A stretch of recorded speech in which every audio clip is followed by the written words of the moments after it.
Hi, welcome to the YouTube channel. Let's make a fall scene. So I'm going to use crayons first, and I'm going to press down pretty hard. I'm kind of going in the direction of the turned pumpkin.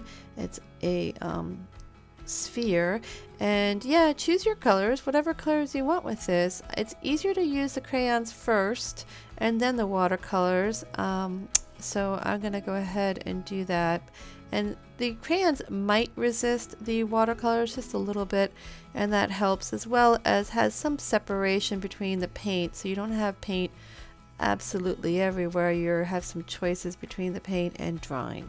Okay, so get the brush wet, and you have your paper towel, and dip into the paint. Keep the paint on the tip of the brush, and don't use a lot of water. That's the goal. So that is too much water, and you're going to notice how the orange will slowly go into the yellow, and I really just don't want that to happen. So I'm going to take a paper towel, fold it, and blot it, just one press, and that kind of lifts up the paint and dries it too.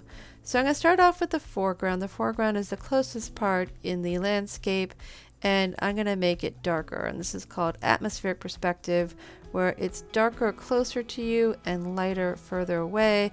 So this is concentrated, and now I'm going to dilute using more water, less paint, to make a lighter green, and the lighter green is further away, and that gives it kind of an interesting look to it. Great. So I'm going to choose this color for the next, I guess it's a field, not a mountain.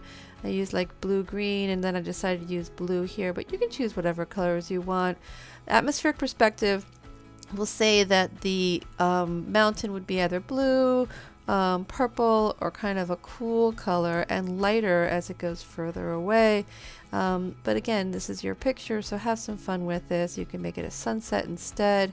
I made it somewhat of a sunset. I didn't really paint absolutely everything because I thought it would just take over the whole picture. So I just put a little bit of color, just a tiny bit of color there to make it an interesting color for the shirt.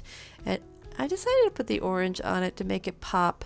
I thought it looked pretty, and it's not really resisting it, but it is giving the pumpkin a little bit of texture and a little bit more of an interesting look to it, especially after it dries. You have two tones to it. So I'm painting the hat with kind of a purpley violet color, but my brush had orange on it, so I made it kind of brown. Alright, so yeah, I hope you're having fun with your watercolor.